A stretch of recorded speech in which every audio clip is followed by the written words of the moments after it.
हाज़िर हाँ दोस्तों, अज दे प्रोग्राम च मैं दो किताबां नाल जान पछाण करवावांगा तुहाडी। इंज भी पढ़िया जा सकता है साहित्य। नवीं किताबां आईयां ने और पोइट्री च एक नवांपन लैके आईयां ने, ताज़ापन, सजरापन। उस ताजगी दे रूबरू होवांगे आपां। विपिन गिल होरां दी किताब है भिजी हुई पौण ते वाहिद होरां दी किताब है वर्तमान ते पिया पेपरवेट। विपिन होरां दी नज़म दी किताब है और वाहिद होरां दी जिहड़ी है वो गज़ल दी किताब है। कैलीबर पब्लिकेशनस पटियाला तो छपियां ने ये दोवें। और जिवें क्रांति आई हुई है पेपरबैक सीरीज़ दे विच भी टाइटल डिज़ाइनिंग नूं लैके, बाइंडिंग नूं लैके बड़ी अच्छी पब्लिकेशन जिहड़ी है वो पंजाबी दे विच इंट्रोड्यूस हो रही है। पंजाबी दे विच आ रही ने किताबां। सो वैलकम करना चाहिए इन्हां किताबां दा भी, इन्हां पब्लिशर्स दा भी। नवे नवे पब्लिशर्स आ रहे हैं। सो पहला मैं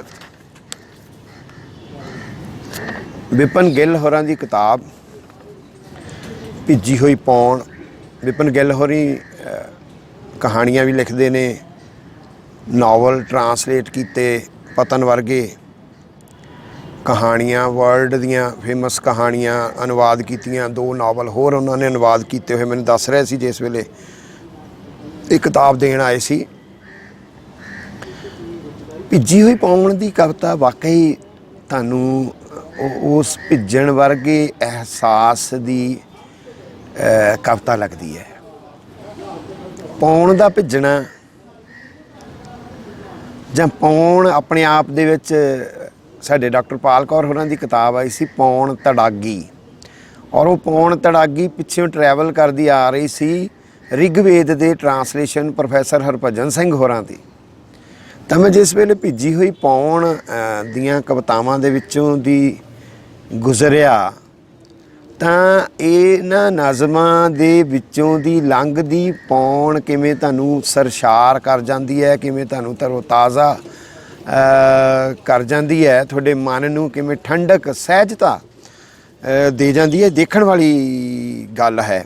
कुछ नुकते ने चार पंज इस किताब दे विचों चोणीਆਂ कवितावां दे हवाले दे नाल जिहड़ियां फिर जिन्हां दा प्रभाव कह लो, जिन्हां दा रस कह लो, जिन्हां दा असर कह लो, जां जिन्हां दा शैडो कह लो, जां जिन्हां दे एहसास की गल कह लो, जिहड़ी संवेदना की गल कह लो, वो किते ना किते तुहानूं इन्हां नज़म बाकी दियां नज़मां दे विचों भी ओह एहसास जिहड़ा तुहानूं लभ जांदा आ। सो मैं कुछ चोणवीआं नज़मां ताकि विपिन होरां दी इस किताब दी नज़म नूं एक बजवें रूप दे विच असीं अंडरस्टैंड कर सकीए, तो मैं कुछ चोणवीआं नज़मां पढ़ के उन्हां दे हवालिਆਂ दे नाल गल करांगा। एक उन्हां दी नज़म है मैं मुहब्बत बुणदी हाँ। तुसीं मतलब उहदे सिरलेख तो ही और बहुत सारे मुहब्बत की शायरी है जिथे ना भगती है ना समर्पण है, जिसे समरूपता, समरसता, एक मिकता, जिसे मौलना, विकसना, पलरना, पसरना पिया है, जिथे सहहूंद पई है, जिथे किते तुहानूं जेंडर नज़र नहीं आता है, जिथे किते तुहानूं किते वो नारीवादी नारे भी नज़र नहीं आउंदे हैं, जिथे तुहानूं फिर एक मानवीयता का एहसास, एक नेचर का, कुदरत की एक मिकता का, या कुदरत च कुदरत हो जाण का एहसास। जल में जल हो गए, भिजी हुई पौण च जल, बदल, बदलोटियाँ, वो क्या क्या तुहाडे अंदर ऐसे ऐसे खुलदियां जांदियां ने ये कवितावां। मैं मुहब्बत बुणदी हाँ तो पहला मैं देख रहा खब्बे हत्थ तेरी मुहब्बत, तो वो किवें रोम रोम वो जे मुहब्बत च पीड़ भी है, तो फिर किवें उस पीड़ परुन्ने पलां दे विचों वो कविता बन के जन्म लैंदी है। इहो जिहे एहसास दियां नज़मां ने। मैं मुहब्बत बुणदी हाँ नज़म पढ़दा तो उहदे हवाले दे नाल मुहब्बत वालियां नज़मां जिहड़ियां विपिन गिल होरां दियां हैन उहदे बारे आपां गल्लां करांगे कुछ। तेरे परछावें हेठां बैठी सोचां नूं उंगलां ते वलेटदी, ਪਸ਼ਮ ਦੇ ਗੋਲੇ ਦੂਰ ਰਿੜ ਜਾਂਦੇ, ਕਾਲੀ ਨਾਲ ਉਧੜੇ ਗੋਲੇ ਸਮੇਟਦੀ, ਤੇਰੀ ਪਸੰਦ ਦਾ ਰੰਗ ਚੁਣਦੀ, ਸਲਾਈਆਂ ਤੇ ਕੁੰਡੇ ਪਾ ਕੇ ਮੁਹੱਬਤ ਬੁਣਦੀ। ਧੁੱਪ ਸੇਕਦਿਆਂ, ਟੀਵੀ ਦੇਖਦਿਆਂ, ਤੁਰਦਿਆਂ ਫਿਰਦਿਆਂ, ਉੱਠਦਿਆਂ ਬਹਿੰਦਿਆਂ, 2-4 ਸਲਾਈਆਂ ਚੜ੍ਹਾ ਕੇ ਤੇਰੇ ਪਿੰਡੇ ਤੇ ਸਜਾ ਕੇ ਨੀਝ ਨਾਲ ਤੱਕਦੀ, ਅੱਖਾਂ ਨੂੰ ਅੱਖਾਂ ਸਮਝਾਉਂਦੀਆਂ, ਇੰਜ ਬੁਣੀ ਦੀ ਮੁਹੱਬਤ। ਜਿਵੇਂ ਕਿਣਕਾ ਕਿਣਕਾ, ਕਤਰਾ ਕਤਰਾ ਸਿਰਜਦਾ ਰੂਹਾਂ ਦੀ ਸਲਤਨਤ। कैसा कैसा मिठा एहसास है, किते भगती नहीं है। साड़ी बहुत सारी नारी कविता दे विच मर्द दे सावें एक एक एक मोहक नृत्य है, एक एक सजदा है, एक समर्पण है, एक भगती है। ਬਹੁਤੀ ਕਵਿਤਾ ਦੇ ਵਿੱਚ ਤੁਹਾਨੂੰ ਉਹ ਸਾਰੇ ਉਹਨਾਂ ਦੇ ਉਹ ਜੀਵਨ ਅਨੁਭਵ ਚੋਂ ਵੀ ਨਜ਼ਰ ਆਏਗੀ, ਚਿੰਤਨੀ ਅਨੁਭਵ ਦੇ ਵਿੱਚੋਂ ਵੀ ਨਜ਼ਰ ਆਏਗੀ। ਪਰ ਇੱਥੇ ਤਾਂ ਕਿਤੇ ਮੁਹੱਬਤ ਭਗਤੀ ਵਰਗੀ ਕੋਈ ਗੱਲ ਨਹੀਂ ਹੈ। ਇੱਥੇ ਤਾਂ ਸਮਰੂਪਤਾ ਦੀ ਗੱਲ ਜਿਹੜੀ ਮੈਂ ਕੀਤੀ ਸੀ। ਫਿਰ ਤੁਸੀਂ ਦੇਖੋ, ਜੇ ਅਸੀਂ ਦੇਖਦੇ ਹਾਂ ਕਿ ਵਿਪਨ ਲਿਖ ਰਹੀ ਹੈ, ਸਾਡੀ ਕਵਿਤਰੀ ਪੋਇਮ ਲਿਖ ਰਹੀ ਹੈ, ਤਾਂ ਭਾਈ ਜਿਹੜਾ ਨਾਇਕ ਹੈ ਇਸ ਕਵਿਤਾ ਦਾ, ਜਿਹੜਾ ਨਾਇਕ ਹੈ ਉਹ ਔਰਤ ਹੈ। ਮਰਦ ਨਾਇਕ ਤਾਂ ਉੱਥੋਂ ਗੈਰ ਹਾਜ਼ਰ ਹੈ, ਉਹ ਤਾਂ ਹੈ ਹੀ ਨਹੀਂ ਹੈ। ਉਹ ਤਾਂ ਉਹਦੇ ਜਦੋਂ ਰੱਖ ਕੇ ਨਾਪਦੀ ਵੀ ਆ, 2 ਗਿੱਠਾ ਹੋ ਗਿਆ, 4 ਗਿੱਠਾ ਹੋ ਗਿਆ, ਉਹ ਇਨਵਿਜ਼ੀਬਲ ਹੈ, ਉਹ ਤਾਂ ਕਿਤੇ ਵਿਜ਼ੀਬਲ ਹੀ ਨਹੀਂ ਹੈ। ਦੇਖੋ ਜਿਹੜੀ ਹੁਣ ਜੋ ਬੁਣਤੀ ਹੈ, ਜੋ ਸਲਾਈਆਂ ਨੇ, ਜਿਹੜੀ ਉਹਨੇ ਬੁਣਤੀ ਪਾਉਣੀ ਆ, ਉਹ ਸਲਾਈਆਂ ਤਾਂ ਉਹਦੇ ਹੱਥ ਹੈ, ਨਾਇਕਾ ਦੇ ਹੱਥ ਹੈ ਸਾਰਾ ਕੁਝ। ਉਹ ਹੀ ਦੱਸਦੀ ਹੈ, ਉਹ ਹੀ ਬਿਰਤਾਂਤ ਦੱਸਦੀ ਹੈ, ਉਹ ਹੀ ਇਹਨੂੰ ਮੁਹੱਬਤ ਦਾ ਨਾਮ ਦੇ ਰਹੀ ਹੈ। ਸੋ ਵਿਪਨ ਦੀ ਸ਼ਾਇਰੀ ਦਾ ਇਹ ਬਹੁਤ ਹੀ ਸੂਤਰ ਜਿਹੜਾ ਹੈ, ਨੁਕਤਾ ਜਿਹੜਾ ਹੈ, ਜੁਗਤ ਜਿਹੜੀ ਹੈ, ਵਿਚਾਰ ਜਿਹੜਾ ਹੈ, ਉਹਦੀ ਕਮਿਟਮੈਂਟ ਜਿਹੜੀ ਹੈ, ਜਾਂ ਉਹਦੀ ਸੋਚ ਜਿਹੜੀ ਹੈ, ਜੇ ਵਿਪਨ ਦੀ ਪੋਇਟਰੀ ਨੂੰ ਸਮਝਣਾ ਹੈ ਤਾਂ ਉਹ ਇੱਕ ਰੂਪਤਾ, ਸਮਰੂਪਤਾ, ਸਮਰਸਤਾ ਵਾਲੇ ਸੁਨੇਹੇ ਦੀ ਮੁਹੱਬਤੀ ਪੋਇਟਰੀ ਹੈ, ਜਿੱਥੇ ਫਿਰ ਬੰਦਾ ਜੈਂਡਰ ਨਹੀਂ ਉਹਦੇ ਲਈ ਕੋਈ ਮਾਨਾ ਰੱਖਦਾ ਹੈ। ਉਹਦੇ ਲਈ ਫਿਰ ਜਾਂ ਪੀੜ ਮਾਨਾ ਰੱਖਦੀ ਆ, ਜਾਂ ਫਿਰ ਤੇਰੀ ਮੁਹੱਬਤ ਗਰਮ ਰੋਟੀ ਉੱਤੇ ਮੱਖਣ ਵਾਂਗ ਪਿਘਲਦੀ ਹੈ, ਜ਼ਿੰਦਗੀ ਜ਼ਾਇਕੇਦਾਰ ਹੋ ਜਾਂਦੀ ਹੈ। ਸੋ ਉਹਨਾਂ ਅਹਿਸਾਸਾਂ ਦੀ ਹੋਈ ਗੱਲ ਕਰਦੀ ਹੈ ਜਿਹੜੇ ਕਿਤੇ ਮਾਨਵੀ ਅਹਿਸਾਸ ਹੁੰਦੇ ਨੇ। ਨਾ ਤਾਂ ਉਹ ਨਾਰਾ ਬਣਦੀ ਹੈ ਕਿਤੇ ਵੀ, ਨਾ ਉਹ ਕਿਤੇ ਵੀ ਫਿਰ ਆਪ ਡੋਲਦੀ ਹੈ। ਸਾਵੀਂ ਪੱਧਰੀ ਐਨ ਨੇਚਰ ਦੀ ਇੱਕ ਸੁਰਤਾ ਦੇ ਵਿੱਚ ਉਹਦੀ ਨਾਇਕਾ ਜਿਹੜੀ ਹੈ ਬਹੁਤ ਸਾਰੀਆਂ ਕਵਿਤਾਵਾਂ ਦੇ ਵਿੱਚ, ਔਰ ਉਹਦੀ ਨਾਇਕਾ ਹੀ ਆਪਣੀ ਗੱਲ ਕਰਦੀ ਹੈ। ਜੇ ਮੈਂ ਨਾਇਕ ਦੀ ਗੱਲ ਕਰਾਂ ਤਾਂ ਉਹ ਬਹੁਤ ਸਾਰੀ ਪੋਇਟਰੀ ਦੇ ਵਿੱਚੋਂ ਲਗਭਗ ਗੈਰ ਹਾਜ਼ਰ ਹੈ, ਜਾਂ ਈਵਨ ਉਹਦਾ ਵਰਜਨ ਵੀ ਨਹੀਂ ਹੈ। ਪਰ ਜੇ ਉਹਦਾ ਵਰਜਨ ਨਹੀਂ ਹੈ ਤਾਂ ਇਹਦਾ ਮਤਲਬ ਇਹ ਨਹੀਂ ਹੈ ਕਿ ਉਹ ਫਿਰ, ਜਿਵੇਂ ਅਸੀਂ ਧੌਂਸਵਾਦੀ ਮਰਦਾਵੀ ਧੌਂਸ ਦੀ ਗੱਲ ਕਰਦੇ ਹਾਂ, ਅਤੇ ਦੂਸਰੇ ਤਰ੍ਹਾਂ ਦੀ ਕਿਸੇ ਧੌਂਸ ਦੀ ਗੱਲ ਹੈ। ਉਹ ਨਾ ਹੁੰਦਿਆਂ ਹੋਇਆਂ ਵੀ, ਉਹ ਗੈਰ ਹਾਜ਼ਰ ਹੁੰਦਿਆਂ ਹੋਇਆਂ ਵੀ ਤੁਹਾਨੂੰ ਉਹਦਾ ਜਿਹੜਾ ਅਹਿਸਾਸ ਹੈ, ਉਹਦੇ ਪ੍ਰਤੀ ਮੁਹੱਬਤ ਨਾਲ ਪ੍ਰੁੰਨੀ ਭਰੀ ਭਕੰਨੀ ਔਰਤ ਜਿਹੜੀ ਹੈ ਉਹ ਲੱਭਦੀ ਹੈ, ਜਿਹਨੂੰ ਮੈਂ ਮਾਨਵੀ ਸਰੋਕਾਰਾਂ ਨਾਲ ਜੋੜ ਕੇ ਦੇਖਾਂ ਤਾਂ ਜ਼ਿਆਦਾ ਬਿਹਤਰ ਹੋਏਗਾ। ਦੂਸਰਾ ਨੁਕਤਾ ਹੈ, ਹਾਲੇ ਨਾ ਲਿਖੋ ਕਵਿਤਾ, ਉਹਨਾਂ ਦੀ ਕਵਿਤਾ ਹੈ, ਉਹਦਾ ਬਹੁਤ ਹੀ ਇੱਕ ਤੁਸੀਂ ਅੰਡਰਸਟੈਂਡ ਕਰਨ ਲਈ ਉਹਦੀ ਸੋਚ ਨੂੰ, ਹੋਰ ਬਹੁਤ ਸਾਰੀਆਂ ਕਵਿਤਾਵਾਂ ਦੇ ਵਿੱਚ ਇਹੋ ਜਿਹੀਆਂ ਜਿਹੜੀਆਂ ਖਿਆਲ ਨੇ, ਇਹੋ ਜਿਹੇ ਜਿਹੜੀ ਵਿਚਾਰ ਨੇ, ਉਹ ਤੁਹਾਨੂੰ ਮਿਲ ਜਾਣਗੇ। ਮੈਂ ਕਵਿਤਾ ਪੜ੍ਹਦਾ, ਫਿਰ ਆਪਾਂ ਕੁਝ ਨੁਕਤੇ ਸਾਂਝੇ ਕਰਾਂਗੇ ਕਿ ਉਹ ਕਿਸ ਤਰੀਕੇ ਦੀ ਕਵਿਤਾ ਦੀ, ਉਹਦੀ ਤੋਰ ਦੀ ਗੱਲ ਕਰਾਂਗੇ ਇਸ ਕਵਿਤਾ ਦੇ ਹਵਾਲੇ ਦੇ ਨਾਲ। ਕਵਿਤਾ ਦਾ ਨਾਂ ਹੈ ਹਾਲੇ ਨਾ ਲਿਖੋ ਕਵਿਤਾ। ਕੀ ਲਿਖ ਰਹੇ ਹੋ? ਇੱਕ ਕਵਿਤਾ। ਕੁਛ ਪੁੱਛਣਾ ਹੈ ਤੁਹਾਡੇ ਕੋਲੋਂ। ਕਿੰਨੀ ਕੁ ਤੜਪ ਹੈ ਅੱਖਾਂ ਦੀਆਂ ਪੁਤਲੀਆਂ ਅੰਦਰ, ਜਿਸਮ ਦੀਆਂ ਪੋਰਾਂ ਚੋਂ ਕਿੰਨੀ ਕੁ ਪੀੜ ਝਰ ਰਹੀ ਹੈ। ਕੀ ਤੁਸੀਂ ਖਾ ਸਕਦੇ ਹੋ, ਪੀ ਸਕਦੇ ਹੋ, ਜੀ ਸਕਦੇ ਹੋ? ਤਾਂ ਹਾਲੇ ਨਾ ਲਿਖੋ ਕਵਿਤਾ, ਹਾਲੇ ਬੇਚੈਨੀ ਨੂੰ ਹੋਰ ਵਧਣ ਦਿਓ, ਸਿੱਲੀਆਂ ਕੰਧਾਂ ਨੂੰ ਹੌਲੀ ਹੌਲੀ ਭੁਰਨ ਦਿਓ। ਹੌਲੀ ਹੌਲੀ ਭੁਰ ਜਾਵੇਗਾ ਸਭ ਕੁਝ, ਕੁਝ ਵੀ ਬਾਕੀ ਨਹੀਂ ਬਚੇਗਾ। ਫਿਰ ਲਿਖਣਾ ਤੁਸੀਂ ਇੱਕ ਚੰਗੀ ਕਵਿਤਾ।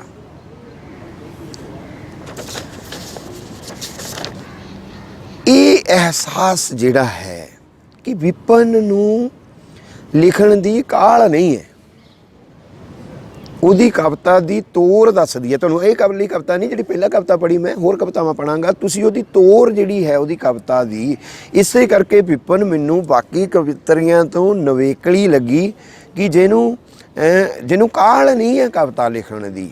ਉਹ ਇਕੱਲੀ ਇਹ ਨਹੀਂ ਕਿ ਕਵਿਤਾ ਦੀ ਤੋਰ 'ਚ ਕਾਹਲ ਨਹੀਂ ਆ, ਉਹਦੇ ਫਲਸਫੇ 'ਚ ਕਾਹਲ ਨਹੀਂ ਆ, ਉਹਦੀ ਸੋਚ 'ਚ ਕਾਹਲ ਨਹੀਂ ਆ।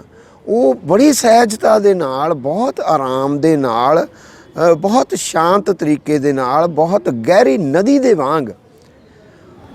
ਗਹਿਰੀ ਨਦੀ, ਉਹ ਮੈਂ ਜਿਹੜੀ ਨਦੀ ਉੱਤਰੋਂ ਸ਼ਾਂਤ ਹੁੰਦੀ ਹੈ ਨਾ, ਉੱਪਰੋਂ ਸ਼ਾਂਤ ਹੁੰਦੀ, ਵਿੱਚੋਂ ਬਹੁਤ ਗਹਿਰੀ ਹੁੰਦੀ ਹੈ।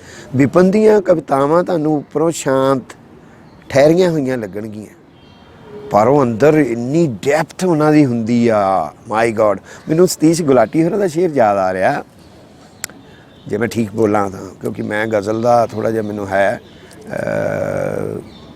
ਉਹ ਭਾਵੇਂ ਪਾਰਦਰਸ਼ੀ ਸੰਦਲੀ ਨੀਲੀ ਸੁਨਹਿਰੀ ਹੈ, ਨਦੀ ਦੀ ਤੋਰ ਦੱਸ ਦਿੰਦੀ ਉਹ ਕਿੰਨੀ ਕੁ ਗਹਿਰੀ ਹੈ। ਤੋਰ ਜਿਹੜੀ ਨਦੀ ਦੀ, ਵਿਪਨ ਦੀ ਕਵਿਤਾ ਦੀ ਤੋਰ ਦੀ ਸਹਿਜਤਾ ਹੀ ਦੱਸ ਦਿੰਦੀ ਆ ਕਿ ਵਿਪਨ ਦੀ ਕਵਿਤਾ ਜਿਹੜੀ ਆ ਉਹ ਕਿੰਨੀ ਗਹਿਰੀ ਕਿਵੇਂ ਹੈ। ਜਿਵੇਂ ਉਹ ਜਿਸਮ ਦੇ ਪੋਰਾਂ 'ਚੋਂ ਝੜਦੀ ਪੀੜ ਨਾਪਦੀ ਹੈ। ਮਾਈ ਗੋਡ, ਜਿਵੇਂ ਉਹ ਅੱਖਾਂ ਦੀਆਂ ਪੁਤਲੀਆਂ 'ਚੋਂ ਤੜਪ ਦੇਖਣਾ ਚਾਹੁੰਦੀ ਹੈ, ਜਿਵੇਂ ਉਹ ਬੇਚੈਨੀ ਨੂੰ ਹੋਰ ਵਧਣ ਦੇਣਾ ਚਾਹੁੰਦੀ ਆ, ਸਿੱਲੀਆਂ ਕੰਧਾਂ ਨੂੰ ਭੁਰਨ ਦੇਣਾ ਚਾਹੁੰਦੀ ਆ।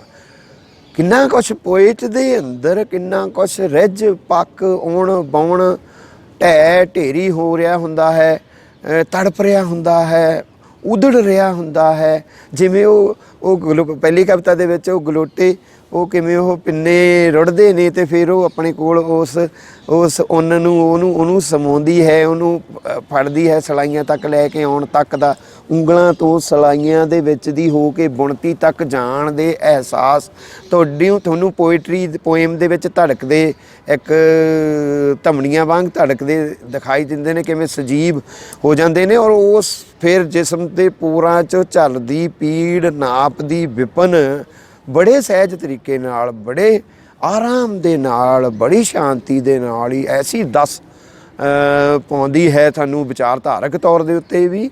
ਸਾਡੀਆਂ ਲੜਾਈਆਂ, ਇਹ ਲੜਾਈ ਦੀ ਕਵਿਤਾ ਹੈ, ਇਹ ਕ੍ਰਾਂਤੀ ਦੀ ਕਵਿਤਾ ਹੈ। ਜ਼ਰੂਰੀ ਨਹੀਂ ਨਾਅਰੇ ਮਾਰ ਮਾਰ ਕੇ ਕ੍ਰਾਂਤੀ ਹੋਣੀ ਹੁੰਦੀ ਹੈ। ਜਦੋਂ ਤੁਹਾਡੇ ਜਿਸਮ ਦੀਆਂ ਪੋਰਾਂ 'ਚੋਂ ਪੀੜ ਝਰਦੀ ਆ ਨਾ, ਉਹ ਪੀੜ ਦਾ ਝਰਨਾ ਹੀ ਤਾਂ ਕ੍ਰਾਂਤੀ ਹੈ। ਪੀੜ ਕ੍ਰਾਂਤੀਕਾਰੀ ਦੇ ਮਨ 'ਚ ਝੜ ਰਹੀ ਹੁੰਦੀ ਹੈ। ਸੁਖੀਆ ਸਭ ਸੰਸਾਰ ਹੈ ਖਾਵੇ ਔਰ ਸੋਏ, ਔਰ ਦੁਖੀਆ ਦਾਸ ਕਬੀਰ ਹੈ ਜਾਗੇ ਔਰ ਰੋਏ। ਲਾਗੀ ਗਾਂਸੀ ਗਿਆਨ ਕੀ ਪਲਟੂ ਮੂਆ ਤੁਰੰਤ। ਪਲਟੂ ਨੇ ਮਰਨਾ ਹੁੰਦਾ, ਕਬੀਰ ਨੇ ਰੋਣਾ ਹੁੰਦਾ, ਵਿਪਨ ਨੇ ਪੀੜ ਨੂੰ ਝਰਦਿਆਂ ਦੇਖਣਾ ਹੁੰਦਾ ਆ ਜਿਸਮ ਦੇ ਵਿੱਚੋਂ। ਵਿਪਨ ਨੇ ਅੱਖਾਂ ਦੀਆਂ ਪੁਤਲੀਆਂ ਦੇ ਅੰਦਰਲੀ ਤੜਪ ਦੇਖਣੀ ਹੁੰਦੀ ਹੈ, ਜਾਂ ਤੜਪਣਾ ਹੁੰਦਾ ਆ ਪੋਇਟ ਨੇ, ਉਹ ਤੜਪਦਾ ਆ। ਫਿਰ ਇਹ ਪੋਇਮ ਤੜਪਦੀ ਹੈ। ਬਹੁਤ ਸਾਰੀਆਂ ਐਸੇ ਖਿਆਲਾਂ ਦੀਆਂ ਪੋਇਮਸ ਤੁਹਾਨੂੰ ਜਿਹੜੀਆਂ ਵਿਪਨ ਦੀ ਕਵਿਤਾ ਦੇ ਵਿੱਚ ਮਿਲ ਜਾਣਗੀਆਂ। ਤੀਸਰਾ ਜਿਹੜਾ ਨੁਕਤਾ ਹੈ, ਮੈਂ ਉਹਨਾਂ ਦੀ ਕਵਿਤਾ ਪੜ੍ਹਾਂਗਾ ਕਿ ਉਹ ਕਿਵੇਂ ਉਹਦੀ ਕੁਝ ਨਜ਼ਮਾਂ ਦੀ ਇਹ ਪਛਾਣ, ਇਸ ਤਰੀਕੇ ਦੀਆਂ ਨਜ਼ਮਾਂ ਦੀ ਪਛਾਣ, ਨਿਸ਼ਾਨਦੇਹੀ ਤੁਸੀਂ ਇਸ ਕਿਤਾਬ ਦੇ ਵਿੱਚੋਂ ਕਰ ਸਕਦੇ ਆ।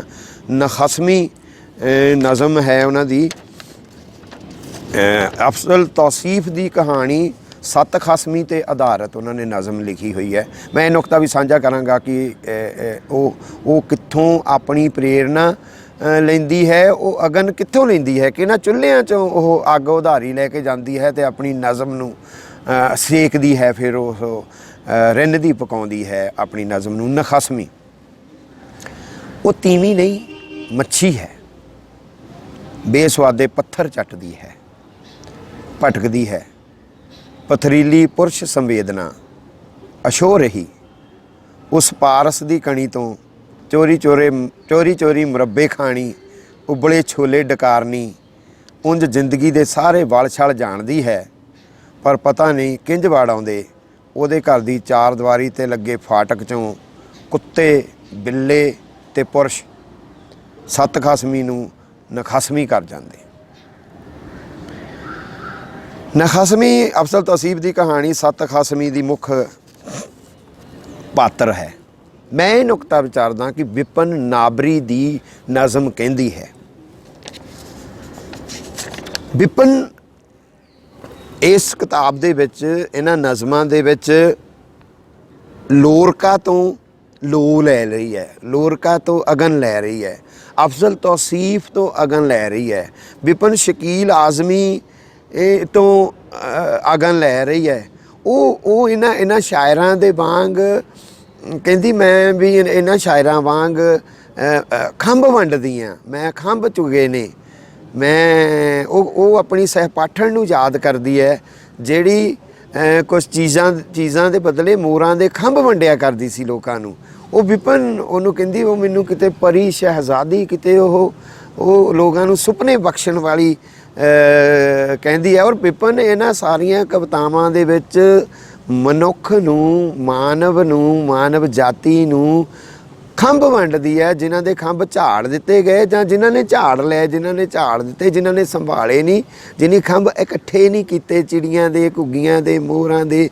ਉਹ ਬੁਲਬੁਲ ਦੇ ਲਾਲ ਰੰਗ ਦਾ ਫੰਗ ਜਿਹੜਾ ਉਹਦੀ ਗਰਦਨ ਤੋਂ ਕਿਰ ਗਿਆ ਹੈ, ਕਿਵੇਂ ਆਪਣੀ ਭੂਰੀ ਕਿਤਾਬ ਦੇ ਵਿੱਚ, ਜੈਲੋ ਪੇਜਿਸ ਵਾਲੀ ਕਿਤਾਬ ਦੇ ਵਿੱਚ, ਪੀਲੇ ਰੰਗ ਦੀ ਜਿਲਦ ਵਾਲੀ ਕਿਤਾਬ ਦੇ ਵਿੱਚ ਰੱਖਦੀ ਹੈ, ਤਾਂ ਉਹ ਆਪ ਐਲਾਨੀਆਂ ਕਹਿੰਦੀ ਹੈ ਕਿ ਮੈਂ ਇਹਨਾਂ ਨਜ਼ਮਾਂ ਰਾਹੀਂ ਮਾਨਵ ਨੂੰ, ਮਨੁੱਖ ਨੂੰ, ਆਇਆ ਜੈਂਡਰਲੈਸ, ਕਾਸਟਲੈਸ, ਉਹ ਇਹ ਨਹੀਂ ਹੈ ਕਿ ਇਹਨਾਂ ਮਸਲਿਆਂ ਨੂੰ ਉਹ ਐਡਰੈਸ ਨਹੀਂ ਕਰਦੀ ਹੈ, ਉਹ ਇਹਨਾਂ ਮਸਲਿਆਂ ਨੂੰ ਐਡਰੈਸ ਕਰਦੀ ਹੈ, ਪਰ ਉਹਦਾ ਕਿਤੇ ਸੁਪਨਾ ਹੈ ਕਿ ਇਹ ਮਸਲਿਆਂ ਨੂੰ ਮੈਂ ਕਿਤੇ ਜਦੋਂ ਮੈਂ ਅੱਖ ਬੰਦ ਕਰਾਂ ਜਾਂ ਜਦੋਂ ਮੈਂ ਅੱਖ ਖੋਲ੍ਹਾਂ ਤਾਂ ਘੱਟੋ ਘੱਟ ਮੇਰੇ ਅੰਤਰ ਮਨ 'ਚ ਕਿਤੇ ਅੰਦਰ ਬਾਹਰ ਇੰਨੀ ਕੁ ਸਫਾਈ ਹੋਣੀ ਚਾਹੀਦੀ ਆ। ਔਰ ਇਹਦਾ ਜਿਹੜਾ ਔਰਤ ਪਾਤਰ ਹੈ ਉਹ ਇੰਨਾ ਹੀ ਇਨੋਸੈਂਟ ਹੈ, ਉਹ ਇੰਨਾ ਹੀ ਹੈ ਕਿ ਉਹ ਕੋਈ ਵੀ, ਉਹ ਵਗਦੇ ਪਾਣੀ ਹੈ, ਸਾਫ਼ ਹੈ, ਅਤੇ ਕੋਈ ਵੀ ਹਰਨੋਟਾ ਜਿਹੜਾ ਉਹਦੇ ਵਿੱਚ ਗੰਦਲ ਮਚਾ ਸਕਦਾ ਹੈ, ਅਤੇ ਉਹ ਫਿਰ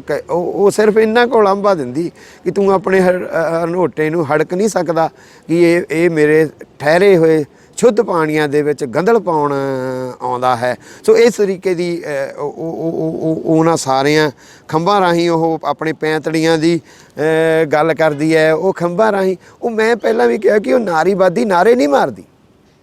ਵਿਪਨ ਦੀ ਖੂਬਸੂਰਤੀ ਇਹ ਹੈ, ਉਹ ਨਿਹੋਰੇ ਨਹੀਂ ਝਾੜਦੀ ਕਿਤੇ ਵੀ, ਉਹ ਕਿਤੇ ਨਿਹੋਰਾ ਨਹੀਂ ਝਾੜਦੀ, ਉਹ ਨਹੀਂ ਉਹ ਨਹੀਂ ਕਰਦੀ ਹੈ। ਉਹ ਸੁੱਖ ਦੀਆਂ ਗੱਲਾਂ ਕਰਦੀ ਹੈ, ਉਹ ਚਿੰਤਨ ਦੀਆਂ ਗੱਲਾਂ ਕਰਦੀ ਹੈ, ਉਹ ਮਾਨਵੀਅਤ ਦੀਆਂ ਗੱਲਾਂ ਕਰਦੀ। ਉਹ ਮਨੁੱਖ ਨੂੰ, ਮਨੁੱਖ ਦੇ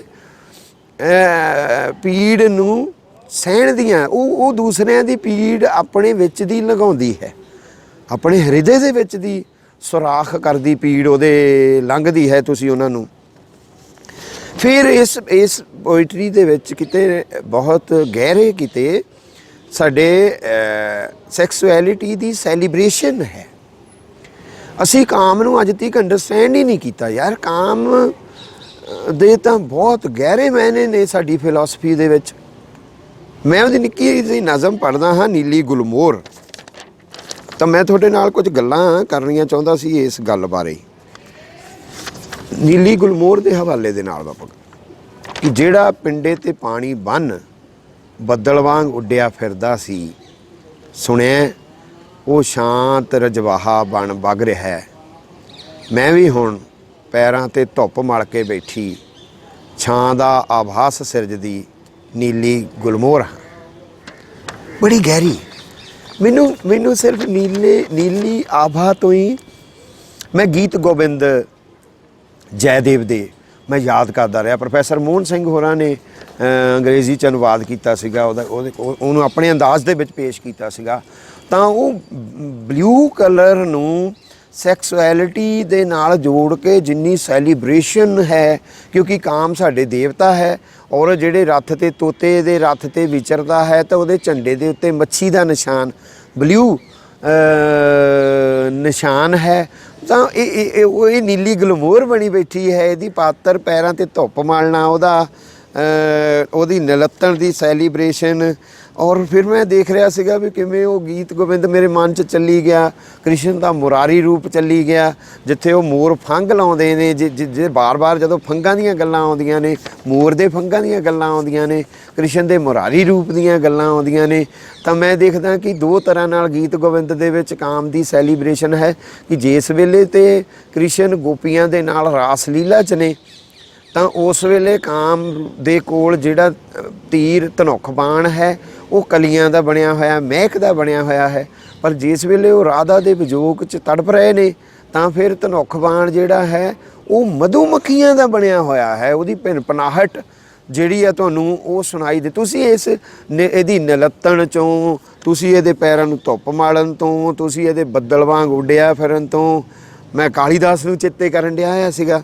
ਔਰ ਸ਼ਾਂਤ ਫਿਰ ਰਜਵਾਹਾ ਬਣ ਕੇ ਵਹਿਣ ਤੋਂ ਇੰਨੀ ਸਹਿਜ, ਇੰਨੀ ਸੁਖਦ ਤਰੀਕੇ ਦੇ ਨਾਲ, ਇੰਨੀ ਸੈਲੀਬ੍ਰੇਟ ਕਰਨ ਦੇ ਅੰਦਾਜ਼ ਦੇ ਵਿੱਚ ਬਹੁਤ ਸਾਰੀਆਂ ਤੁਹਾਨੂੰ ਕਵਿਤਾਵਾਂ ਜਿਹੜੀਆਂ ਆ ਵਿਪਨ ਗਿੱਲ ਹੋਰਾਂ ਦੀਆਂ ਇਸ ਅੰਦਾਜ਼ ਦੀਆਂ, ਇਸ ਨਜ਼ਮ ਦੇ ਵਿੱਚ ਮੁਹੱਬਤ ਦੀਆਂ ਕਵਿਤਾਵਾਂ, ਕਾਮ ਦੀ ਸੈਲੀਬ੍ਰੇਸ਼ਨ ਦੀਆਂ ਕਵਿਤਾਵਾਂ, ਕ੍ਰਾਂਤੀਆਂ ਦੀਆਂ ਕਵਿਤਾਵਾਂ, ਫੰਗ ਵੰਡਣ ਦੀਆਂ, ਖੁਸ਼ੀਆਂ ਵੰਡਣ ਦੀਆਂ ਕਵਿਤਾਵਾਂ, ਲੋਕਾਂ ਨੂੰ ਸੁਪਨੇ ਦੇਣ ਦੀਆਂ ਕਵਿਤਾਵਾਂ, ਲੋਕਾਂ ਨੂੰ ਜਾਗਦਿਆਂ ਕਰਨ ਦੀਆਂ, ਕੋਸੇ ਅਹਿਸਾਸ ਦੀਆਂ ਕਵਿਤਾਵਾਂ, ਮਧੁਰ ਅਹਿਸਾਸ ਦੀਆਂ, ਤਲਖ ਅਹਿਸਾਸ ਦੀ ਕੋਈ ਕਵਿਤਾ ਤੁਹਾਨੂੰ ਵਿਪਨ ਦੀ ਕਵਿਤਾ ਦੇ ਵਿੱਚ ਨਹੀਂ ਲੱਭਦੀ।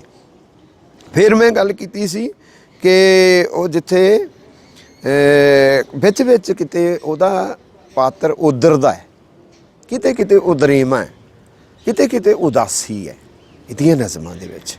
ਮੈਂ ਇੱਕ ਕਵਿਤਾ ਦੇ ਹਵਾਲੇ ਦੇ ਨਾਲ, ਬੀਤ ਗਿਆ ਇੱਕ ਹੋਰ ਵਰਾ, 78 ਪੰਨਾ ਹੈ।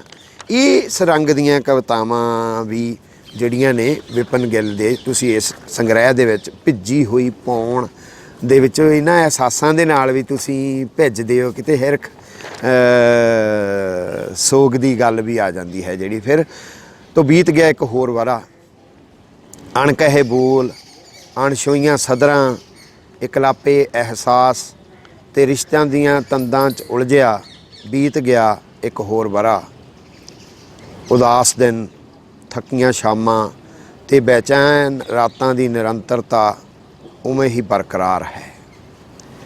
ਸੋ ਮੈਂ ਜਿਹੜੇ ਉਦਰਾਈਆਂ ਅੱਖਾਂ ਦੀ ਗੱਲ ਕਰ ਰਿਹਾ ਸੀ, ਹਿਰਖ ਦੀ, ਮੱਠੇ ਮੱਠੇ ਦਰਦ ਦੀ, ਨਿਹੋਰਾ ਕਿਸੇ ਅਦਿੱਖ ਪਾਤਰ ਵੱਲ। ਅਦਿੱਖ ਪਾਤਰ ਜਿਹੜਾ ਹੈ ਉਹ ਸਭ ਤੋਂ ਵੱਧ ਦਿਖਦਾ ਹੈ ਵਿਪਨ ਗਿੱਲ ਦੀ ਪੋਇਟਰੀ ਦੇ ਵਿੱਚ। ਅਦਿੱਖ ਪਾਤਰ ਜਿਹੜਾ ਦਿਖਦਾ ਹੈ, ਕਈ ਵਾਰੀ ਤੁਹਾਨੂੰ ਉਹ ਫਿੱਕਾ ਪੈ ਜਾਂਦਾ, ਅਦਿੱਖ ਦਾ ਅਹਿਸਾਸ ਤੁਹਾਡੇ ਅੰਦਰ ਉਹ ਜ਼ਿਆਦਾ ਪੈਦਾ ਕਰਦੀ ਹੈ। ਇਹ ਵਿਪਨ ਦੀ ਨਜ਼ਮ ਦੀ ਇੱਕ ਸਸ਼ਕਤ ਜੁਗਤ ਹੈ ਕਿ ਤੁਸੀਂ ਜਦੋਂ ਜਿਹੜਾ ਅਣ ਦਿਖਦਾ ਹੈ ਨਜ਼ਮ ਦੇ ਵਿੱਚ ਉਹ ਤੁਹਾਨੂੰ ਦਿਖਣ ਲੱਗ ਪਵੇ ਤਾਂ ਤੁਹਾਡਾ ਉਹਦੇ ਪ੍ਰਤੀ ਸੰਵੇਦਨਾ, ਵੇਦਨਾ, ਗੁੱਸਾ, ਗਿਲਾ, ਹਿਰਖ, ਸੋਗ, ਮੁਹੱਬਤ, ਪਿਆਰ, ਇਸ਼ਕ ਜੋ ਵੀ ਹੈ ਉਹ ਜਾਗਣਾ ਸ਼ੁਰੂ ਹੋ ਜਾਵੇ। ਇੱਕ ਪਾਤਰ ਦੇ ਤੌਰ 'ਤੇ, ਇੱਕ ਪਾਠਕ ਦੇ ਤੌਰ ਦੇ ਉੱਤੇ ਤੁਹਾਡੇ ਅੰਦਰ ਕਵੀ ਇਹ ਪੈਦਾ ਕਰ ਦੇਵੇ ਤਾਂ ਇਹ ਉਹਦੀ ਡਿਵਾਈਸ ਜਿਹੜੀ, ਉਹਦੀ ਜੁਗਤ ਜਿਹੜੀ ਹੈ ਉਹ ਕਿਤੇ ਨਾ ਕਿਤੇ ਵਿਪਨ ਨੂੰ, ਹਰਨੋਟੇ ਸ਼ਿਸ਼ਕਾਰ ਦੀ ਵਿਪਨ ਨੂੰ ਇੱਕ ਨਵੀਂ ਰੰਗਤ ਦੀ ਨਜ਼ਮ ਦੇਣ ਵਾਲੀ ਕਵਿਤਰੀ ਦੇ ਤੌਰ ਦੇ ਉੱਤੇ ਪੰਜਾਬੀ ਪਾਠਕ ਜਗਤ ਦੇ ਵਿੱਚ ਪੇਸ਼ ਕਰਨ ਵਾਲੀ ਹੋ ਜਾਂਦੀ ਹੈ ਫਿਰ। ਔਰ ਵਿਪਨ ਦੀ ਇਸ ਕਿਤਾਬ ਦਾ ਅਸੀਂ ਪੰਜਾਬੀ ਬੁਲੇਟਿਨ ਵੱਲੋਂ ਸਵਾਗਤ ਕਰਦੇ ਹਾਂ ਔਰ ਪਾਠਕਾਂ ਨੂੰ ਪੜ੍ਹਨ ਦੀ ਅਪੀਲ। ਦੋਸਤੋ, ਦੂਸਰੀ ਕਿਤਾਬ ਹੈ ਵਰਤਮਾਨ ਤੇ ਪਿਆ ਪੇਪਰਵੇਟ। ਸ਼ਾਇਰ ਨੇ ਸਾਡੇ ਮਿੱਤਰ ਵਾਹਿਦ। ਵਾਹਿਦ ਬੜਾ ਪਿਆਰਾ ਬੰਦਾ ਹੈ, ਬੜੀਆਂ ਤਲਖ ਹਕੀਕਤਾਂ 'ਚੋਂ ਗੁਜ਼ਰ ਕੇ, ਰੜ ਕੇ ਉਹਨਾਂ ਹਕੀਕਤਾਂ ਨਾਲ ਹੀ ਕਿਤੇ ਨਜਿੱਠਣ ਲਈ ਸਾਹਿਤ ਦੇ ਲੜ ਲੱਗਿਆ। ਜਿਵੇਂ ਵਾਹਿਦ ਨੇ ਆਪਣੀ ਇਸ ਕਿਤਾਬ ਦੀ ਪ੍ਰੀਫੇਸ ਦੇ ਵਿੱਚ ਵੀ ਕਿਵੇਂ ਦੁੱਖਾਂ 'ਚੋਂ, ਕਸ਼ਟਾਂ 'ਚੋਂ, ਸੰਕਟਾਂ 'ਚੋਂ ਹਰ ਬੰਦਾ ਲੰਘਦਾ ਹੈ, ਪਰ ਕੋਈ ਹੁੰਦਾ ਜਿਹੜਾ ਫਿਰ ਸ਼ਬਦ ਦੀ ਲੜ ਲੱਗ ਜਾਵੇ ਉਹਨਾਂ ਸਾਰਿਆਂ ਦੇ ਵਿੱਚੋਂ ਦੀ ਹੋ ਕੇ ਕੋਈ ਕੁੰਠਾਵਾਂ ਤੋਂ ਪਾਰ ਚਲਿਆ ਜਾਵੇ ਅਤੇ ਲੋਕਾਂ ਵਾਸਤੇ ਫਿਰ ਕਿਤੇ ਨਾ ਕਿਤੇ ਕੋਈ ਪ੍ਰੇਰਨਾ ਬਣ ਜਾਵੇ। ਵਾਹਿਦ ਉਹਨਾਂ ਮੁੰਡਿਆਂ ਦੇ ਵਿੱਚੋਂ ਅਜੇ ਸੰਘਰਸ਼ 'ਚ ਹੈ। ਅਸੀਂ ਤਾਂ ਦੁਆ ਕਰਦੇ ਹੁੰਦੇ ਇਹਨਾਂ ਦੋਸਤਾਂ ਲਈ ਜਿਹੜੇ ਸ਼ਬਦ ਨਾਲ ਜੁੜੇ ਹੋਏ ਨੇ ਔਰ ਜਿਹੜੇ ਸੰਘਰਸ਼ 'ਚ ਵੀ ਪਏ ਹੋਏ ਨੇ ਕਿ ਕੁਦਰਤ ਇਹਨਾਂ 'ਤੇ ਕਿਤੇ ਨਾ ਕਿਤੇ ਕਿਰਪਾ। ਪਰ ਜਿਹੜੀ ਸ਼ਬਦ ਦੀ ਕਿਰਪਾ ਹੈ, ਸ਼ਬਦ ਦੇ ਬਹੁਤ ਮਾਇਨੇ ਨੇ। ਗੁਰਬਾਣੀ 'ਚ ਸ਼ਬਦ ਹੈ ਜੋ ਘਟਿਤ ਹੋ ਰਿਹਾ ਹੈ, ਵਰਡ ਨਹੀਂ ਮੀਨਿੰਗ ਹੈ ਸਾਡੇ ਕੋਲ ਸ਼ਬਦ ਦਾ। ਸ਼ਬਦ ਹੈ ਜੋ ਘਟਿਤ ਹੋ ਰਿਹਾ ਹੈ, ਜੋ ਬ੍ਰਹਿਮੰਡ 'ਚ ਸਾਰਾ ਘਟ ਰਿਹਾ ਹੈ, ਇਹ ਸ਼ਬਦ ਹੈ। ਸੋ ਉਹ ਉਸ ਘਟਿਤ ਹੋ ਰਹੇ ਦੇ ਵਿੱਚ ਜੇ ਤੁਹਾਨੂੰ ਕਿਤੇ ਨਾ ਕਿਤੇ ਸਿਰਜਣਾਤਮਕ ਅਮਲ ਦੇ ਵਿੱਚ ਪਾ ਦਿੱਤਾ ਹੈ, ਕਿਉਂਕਿ ਇਸ ਸ਼ਬਦ ਦੇ ਯੱਗ 'ਚ ਜੇ ਤੁਸੀਂ ਆਹੂਤੀ ਪਾਉਣੇ ਆ ਤਾਂ ਇਹ ਬੜਾ ਮਾਨਾਖੇਜ਼ ਹੈ। ਕਿਸੇ ਕਿਤਾਬ ਦਾ ਕਿਸੇ ਸਾਹਿਤ ਦੇ ਵਿੱਚ ਕਿਸੇ ਭਾਸ਼ਾ ਦੇ ਵਿੱਚ ਆਉਣਾ ਬੜੀ ਵੱਡੀ ਘਟਨਾ ਹੁੰਦੀ ਹੈ ਆਪਣੇ ਆਪ ਦੇ ਵਿੱਚ। ਔਰ ਵਾਹਿਦ ਦੀ ਇਹ ਗਜ਼ਲ ਦੀ ਕਿਤਾਬ ਹੈ। ਮੈਂ ਗਜ਼ਲ ਬਾਰੇ ਬੋਲਣ ਲੱਗਿਆ ਕਈ ਵਾਰ ਮੈਨੂੰ ਲੱਗਦਾ ਹੁੰਦਾ ਹੈ ਕਿ ਯਾਰ ਉਹ ਗਜ਼ਲ ਵਾਲੇ ਕਹਿਣਗੇ ਤੁਹਾਨੂੰ ਕੀ ਪਤਾ, ਜਾਂ ਸਾਡੇ ਪ੍ਰੋਫੈਸਰ ਜੋੜਾ ਸਾਹਿਬ ਚੜ੍ਹਾਈ ਕਰ ਗਏ ਕੱਲ੍ਹ, ਉਹ ਤਾਂ ਗਜ਼ਲ ਵਾਲਿਆਂ ਦੇ ਬਹਿਰ ਪੈ ਜਾਂਦੇ ਸੀਗੇ। ਮਾਈ ਗॉड, ਉਹ ਬੜਾ ਉਹਨਾਂ ਦਾ ਰਿਹਾ ਗਜ਼ਲ ਵਾਲਿਆਂ ਦੇ ਨਾਲ। ਉਹ ਕਹਿੰਦੇ ਸੀ ਕਿ ਮਾਡਰਨ ਸੈਂਸੀਬਿਲਿਟੀ ਨੂੰ ਨਜ਼ਮ ਫੜ ਸਕਦੀ ਹੈ। ਪਤਾ ਨਹੀਂ ਅਸੀਂ ਉਹਨਾਂ ਨਾਲ ਸਹਿਮਤੀ ਨਹੀਂ ਜਤਾਉਣੀ ਹੈ। ਮੈਂ ਤਾਂ ਉਹਨਾਂ ਨੂੰ ਸ਼ਰਧਾ ਵਜੋਂ ਮੈਨੂੰ ਯਾਦ ਆ ਗਿਆ ਉਹਨਾਂ ਦਾ, ਕਿਉਂਕਿ ਕੱਲ੍ਹ ਹੀ ਉਹਨਾਂ ਦੀ ਡੈਥ ਹੋਈ ਹੈ ਪ੍ਰੋਫੈਸਰ ਅਵਤਾਰ ਜੋੜਾ ਹੋਰਾਂ ਦੀ। ਤਾਂ ਉਹ ਇੱਕ ਚਿੰਤਨ ਦੇ ਵਿੱਚ, ਜਾਂ ਸਾਡੇ ਕੋਲ ਬੜੇ ਚਿੰਤਕ ਲੋਕ ਨੇ, ਸਾਡੇ ਕੋਲ ਡਾਕਟਰ ਐਸ ਤਰਸੀਮ ਵਰਗੇ, ਦੀਪਕ ਜਤੋਈ ਬਾਬੇ ਵਰਗੇ, ਡਾਕਟਰ ਜਸਵਿੰਦਰ ਸੈਣੀ ਹੋਣਾ ਨੇ ਬਹੁਤ ਅੱਛਾ ਕੰਮ ਕੀਤਾ। ਸਾਡੇ ਸ਼ਮਸ਼ੇਰ ਮੋਹੀ ਹੋਰੀ ਗਜ਼ਲ ਦੇ ਉੱਤੇ ਖਾਸਾ ਅੱਛਾ ਕੰਮ ਕਰ ਰਹੇ ਨੇ। ਜਗਵਿੰਦਰ ਜੋਧਾ ਸਾਡਾ ਦੋਸਤ ਹੈ, ਗਜ਼ਲ ਲਿਖਦਾ ਵੀ ਹੈ, ਮੋਹੀ ਹੋਰੀ ਵੀ ਲਿਖਦੇ ਆ। ਜੋਧਾ ਗਜ਼ਲ 'ਤੇ ਕੰਮ ਅੱਛਾ ਹੋ ਰਿਹਾ, ਜਾਂ ਪਹਿਲਾਂ ਬਜ਼ੁਰਗਾਂ ਨੇ ਕਾਫੀ ਕੰਮ ਕੀਤੇ ਹੋਏ ਨੇ ਗਜ਼ਲ ਦੇ ਉੱਤੇ। ਤਾਂ ਮੇਰੇ ਉਹ ਪੜ੍ਹੇ ਵੀ ਹੋਏ ਨੇ, ਐਡੀ ਵੀ ਕੋਈ ਗੱਲ ਨਹੀਂ ਹੈ ਕਿ ਮੈਂ ਉਹ ਕੰਮ ਪੜ੍ਹੇ ਨਹੀਂ ਆ, ਜਾਂ ਗਜ਼ਲ ਬਾਰੇ ਇਹ ਵੀ ਨਹੀਂ ਹੈ ਕਿ ਮੈਨੂੰ ਬਹੁਤੀ ਜਾਣਕਾਰੀ ਨਹੀਂ ਹੈ। ਪਰ ਮੈਂ ਤਾਂ ਖਿਆਲਾਂ ਦੇ ਜ਼ਿਆਦਾ ਕੇਂਦਰਿਤ ਕਰਾਂਗਾ, ਕੰਸਨਟਰੇਟ। ਵਾਹਿਦ ਦੀਆਂ ਗਜ਼ਲਾਂ ਵੀ, ਜਿਵੇਂ ਮੈਂ ਵਿਪਨ ਹੋਰਾਂ ਦੀਆਂ ਕੁਝ ਨੁਕਤੇ ਸਾਂਝੇ ਕੀਤੇ ਨੇ 4-5, ਵਾਹਿਦ ਦੀ ਕਿਤਾਬ ਦੇ ਵੀ 4-5 ਨੁਕਤੇ ਹੀ ਮੈਂ ਸਾਂਝੇ ਕਰਨੇ ਨੇ, ਜਿਹਦੇ ਵਿੱਚੋਂ ਵਾਹਿਦ ਦੀ ਪੂਰੀ ਕਿਤਾਬ ਦੀ ਕਨਸੋ ਜਿਹੜੀ ਆ ਉਹ ਤੁਹਾਨੂੰ ਮਿਲ ਜਾਏਗੀ। ਵਾਹਿਦ ਦੀ ਕਿਤਾਬ ਦੀ ਖੂਬਸੂਰਤੀ ਜਿਹੜੀ ਮੈਨੂੰ ਲੱਗੀ, ਉਹ ਮੈਨੂੰ ਗਜ਼ਲ 'ਤੇ ਆਣ ਕੇ ਨਾ ਇੱਕ ਇਤਰਾਜ਼ ਹੋ ਜਾਂਦਾ ਸੀ ਕਿ ਜਦੋਂ ਤੁਸੀਂ ਬਹਿਰ ਵਜਨ ਦੇ ਨਾਲ ਨਾਲ ਕਾਫੀਆ ਰਦੀਫ ਜਿਹੜਾ ਨਾ ਤੁਰ ਗਿਆ, ਪੁਰ ਗਿਆ, ਝੁਰ ਗਿਆ, ਇੱਦਾਂ ਕਈ ਵਾਰੀ ਗਜ਼ਲ ਦੇ ਵਿੱਚ ਉਹ ਮੈਨੂੰ ਡਿਸਟਰਬ ਕਰਦਾ ਸੀ। ਯਾਰ ਇਹ ਤੁਸੀਂ ਸਿਰਫ ਰਦੀਫ ਉਹ ਰੱਖਣ ਵਾਸਤੇ ਹੀ ਤੁਸੀਂ ਇਸ ਤਰੀਕੇ ਦੇ ਸ਼ਬਦ, ਇੱਕ ਦੂਜੇ ਨਾਲ ਮੇਲ ਖਾਂਦੇ ਸ਼ਬਦ ਲਈ ਜਾਂਦੇ। ਉਹ ਉਹਨਾਂ ਦਾ ਮਾਨਾ ਕੋ ਬਣਦਾ ਹੋਵੇ ਜਾਂ ਨਾ ਬਣਦਾ ਹੋਵੇ, ਜਾਂ ਉਹ ਫਿਰ ਕਿਤੇ ਇੱਕ ਸ਼ੇਰ ਤੁਹਾਡਾ ਜੇ ਵਧੀਆ ਬਣ ਗਿਆ ਆ ਅਤੇ ਦੂਸਰੇ ਸ਼ੇਰ ਫਿਰ ਪਿਲੇ ਜੇ ਕੱਚੇ ਜੇ ਰਹਿ ਜਾਣ। ਤਾਂ ਬਹੁਤ ਸਾਰੀਆਂ ਗਜ਼ਲਾਂ ਜਿਹੜੀਆਂ ਨਾ, ਅਸੀਂ ਗਜ਼ਲ ਤੋਂ ਨੱਕ ਇਸੇ ਕਰਕੇ ਵੀ ਵੱਟੀ ਦਾ ਆ ਕਿ ਯਾਰ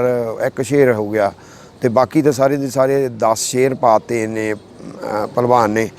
ਤਾਂ ਫਿਰ ਕਿਤੇ ਚਿੰਤਾ ਹੋ ਜਾਂਦੀ ਸੀ ਗਜ਼ਲ ਨੂੰ, ਅਤੇ ਨਜ਼ਮ ਵੱਲ ਨੂੰ ਫਿਰ ਜਾਣਾ ਪੈਂਦਾ ਸੀਗਾ। ਪਰ ਬਹਰਹਾਲ ਮੈਂ ਦੇਖ ਰਿਹਾ ਸੀਗਾ ਕਿ ਜਿਵੇਂ ਜਗਵਿੰਦਰ ਜੋਧਾ ਵੀ ਸਾਡੀ ਗਜ਼ਲ, ਜਾਂ ਮੋਹੀ ਸਾਡੇ ਕੋਲ ਹੈ, ਜਾਂ ਅਜੇ ਤਨਵੀਰ ਸਾਡਾ ਦੋਸਤ ਹੈ ਜਿਹੜਾ ਆਪਣੇ ਆਪ ਸ਼ੰਭੂਕ, ਜਾਂ ਹੋਰ ਮੈਂ ਇਹਨਾਂ ਨੂੰ ਵੀ ਯਾਦ ਕਰਾਂਗਾ ਜਿਹੜੀਆਂ ਵਿਰਾਸਤਾਂ ਦੀਆਂ, ਕਰਤਾਰ ਸਰਾਭਿਆਂ ਦੀਆਂ ਵਿਰਾਸਤਾਂ ਦੀਆਂ ਗੱਲਾਂ, ਸਿੱਧ ਚਾਨੋਆਂ ਦੀ ਵਿਰਾਸਤ ਦੀ ਗੱਲ ਕਰਦਾ ਹੈ। ਤਾਂ ਮੈਂ ਦੇਖ ਰਿਹਾ ਕਿ ਮੋਹੀ ਔਰ ਜੋਧਾ ਹੋਰੀ ਵੀ ਗਜ਼ਲ ਦੇ ਵਿੱਚ ਰਦੀਫ ਦੇ ਪਿੱਛੇ ਬਹੁਤਾ ਨਹੀਂ ਪੈਂਦੇ, ਬਟ ਉਹ ਜਦੋਂ ਚਿੰਤਨ ਦੇ ਵਿੱਚ ਪੈਂਦੇ ਨੇ, ਸ਼ੇਅਰ ਦੇ ਵਿੱਚ, ਅਤੇ ਫਿਰ ਉਹ ਕਿਤੇ ਤੁਹਾਨੂੰ ਲੱਗਦਾ ਹੈ ਨਹੀਂ ਗਜ਼ਲ ਦੇ ਵਿੱਚ ਗੱਲ ਕੀਤੀ ਜਾ ਸਕਦੀ ਹੈ। ਮੈਂ ਗੁਰਤੇਜ ਕੁਹਾਰ ਵਾਲਾ ਜਾਂ ਵਿਜੇ ਵਿਵੇਕ ਹੋਰਾਂ ਦਾ ਨਾਂ ਵੀ ਲੈ ਸਕਦਾ ਸੀ, ਬਟ ਮੈਂ ਹਵਾਲੇ ਦੇ ਤੌਰ ਦੇ ਉੱਤੇ ਗੱਲ ਕੀਤੀ ਹੈ। ਫਿਰ ਲੰਬਾ ਦੂਸਰੇ ਪਾਸੇ ਨਹੀਂ ਚਲੇ ਜਾਏਗਾ ਆਪਾਂ। ਵਾਹਿਦ ਕੇਸ ਕਰਕੇ ਮੈਨੂੰ ਚੰਗਾ ਲੱਗਾ ਅਤੇ ਨਵਾਂ ਲੱਗਾ। ਮੈਂ ਉਹਦੀ ਪਹਿਲੀ ਗਜ਼ਲ ਤੁਹਾਨੂੰ ਸੁਣਾਉਣਾ ਹੈ, ਔਰ ਤੁਹਾਨੂੰ ਪਤਾ ਲੱਗ ਜਾਏਗਾ ਕਿ ਕੈਸੀ ਨਜ਼ਮੀਅਤ ਵੀ ਹੈ ਉਹਦੀ ਗਜ਼ਲ ਦੇ ਵਿੱਚ, ਅਹਿਸਾਸ ਨੂੰ ਜੇ ਮੈਂ ਲੈਣਾ। ਇਹ ਵੀ ਸੱਚ ਹੈ, ਉਹ ਮੇਰਾ ਸੁਪਨਾ ਹੈ, ਮੇਰਾ ਸੁਪਨਾ ਤਾਂ ਟੁੱਟ ਵੀ ਸਕਦਾ ਹੈ, शहर दा की वसा की, इत्थे तां प्यार भी खतरनाक मसला है। वक्त जिहड़ा ना सोचिया सी कदे, तेरे हुंदियां मैं वो भी कट्टिया है। किस तरह दिख गया ये तू मैनू, मेरा आपे च जी ना लगदा है। इस तरह शोर है जहन च मेरे, जिस तरह कोई लोहा कुटदा है। आहा दे चो लंघदा जिमें करंट कोई, इश्क मेरे चो इउं गुजरिया है। हुण इहदी नज़मियत, गज़ल दी नज़मियत, और वजन बहर पूरा, और रदीफ भी गज़ल वाले ज़्यादा जानते होणगे। पर फिर सुपना होना, सुपने का टुटना, प्यार का खतरनाक होना,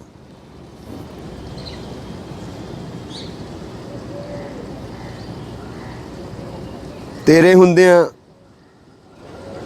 ना सोचिया होया वक्त, जिहड़ा सोचिया भी नहीं सी, तेरे हुंदियां भी ना सोचिया होया वक्त, लोहा कुट्टण दी आवाज़ जहन च मेरे, लोहा कुट्टण दी आवाज़। लाल सिंह दिल कहंदा सी, तेरे अंदर 100 कविता ने, मेरे अंदर 100 कविता ने, मिल कविता ने। शाम पई तां छज्जां वाले गधियां वाले 20 कविता ने। जाबर दे छुरियां दे थल्ले 20 कविता है, जाबर दी गर्दन दे उत्ते 20 कविता है, मिल कविता ने। जदों सथूल चीज़ां कविता बननियां शुरू हो जाण, विपिन कहंदी जदों पीड़ परुन्नी जांदी आ मैं, तो मैं कविता हो जानी है। विपिन गिल दी हुणे आपां किताब दीयां गल्लां करदे हैं। वाहिद दे अंदर दे जहन च लोहा कुट्टण दी आवाज़ आ रही है, बड़ी खतरनाक आवाज़ है, बड़ी बड़ी सत्ता लई बड़ी भयंकर आवाज़ है। It's a political share, he is a political, सियासी शायर है वाहिद। पूरी गज़ल दे विच धज्जियां उड़ा दिंदा है। मैं प्रोफैसर चौड़ा होरां नूं याद कर रहा सी, तो मैं देखदा सी कि प्रोफैसर चौड़ा होरी जदों ਸਾਹਿਤ ਦੇ चिंतन बारे संवाद करते सी, गल्लां करते सी, विचार चर्चा करते सी, लेख लिखते सी, तां ਉਹ ਸਾਹਿਤ ਨੂੰ ਸਾਹਿਤ ਵਾਂਗ नहीं सी विचारते, ਉਹ समाज ਦੇ ਵਿੱਚ ਦੀ ਲੰਘਾ ਕੇ ਸਾਹਿਤ ਨੂੰ ਵਿਚਾਰਦੇ ਹੁੰਦੇ ਸੀ कि भाई समाज ने ਕਿਹੜੇ ਮਰਹਲੇ पैदा कर ਦਿੱਤੇ, ਕਿਹੜਾ ਮਸ਼ੀਨ ਵਰਗਾ ਬੰਦਾ ਪੈਦਾ ਕਰ ਦਿੱਤਾ, ਜਿੰਨੇ ਫਿਰ ਮੁੜ ਕੇ ਸਾਹਿਤ ਦੇ ਵਿੱਚ ਮਸ਼ੀਨ ਹੋਏ ਬੰਦੇ ਦੀ ਨਿਸ਼ਾਨਦੇਹੀ ਕੀਤੀ ਕਿਸੇ ਕਵੀ ਨੇ, ਜਾਂ ਨਹੀਂ ਕੀਤੀ ਕਿਸੇ ਕਵੀ ਨੇ। ਫਿਰ ਮਸ਼ੀਨ ਵਰਗੇ ਬੰਦੇ ਦੀ, ਬੰਦਾ ਮਸ਼ੀਨ ਵਰਗਾ ਹੋ ਗਿਆ, ਜਾਂ ਮਸ਼ੀਨ ਵਰਗੇ ਬੰਦੇ ਦੀ ਨਿਸ਼ਾਨਦੇਹੀ ਨਹੀਂ ਕੀਤੀ, ਤਾਂ ਫਿਰ ਕਿਤੇ ਨਾ ਕਿਤੇ ਆਣ ਕੇ ਉਹ ਕਿੰਤੂ ਖੜਾ ਕਰ ਦਿੰਦੇ ਹੁੰਦੇ ਸੀ ਬੜੀ ਸਖਤ ਮਜਾਜ਼ੀ ਦੇ ਨਾਲ। ਉਹ ਮਸ਼ੀਨ ਕਰ ਦਿੱਤੇ ਬੰਦੇ ਨੂੰ, ਉਹ ਪੱਥਰ ਕਰ ਦਿੱਤੇ ਗਏ ਬੰਦੇ ਨੂੰ, ਉਹ ਜਿਹਨੇ ਉਹਦੇ ਹੁੰਦਿਆਂ ਨਾ ਸੋਚਿਆ ਵਕਤ ਜਿਹੜਾ सहन करन लग पिया, जिस बंदे दे जहन च लोहा कुट्टण दियां आवाज़ां।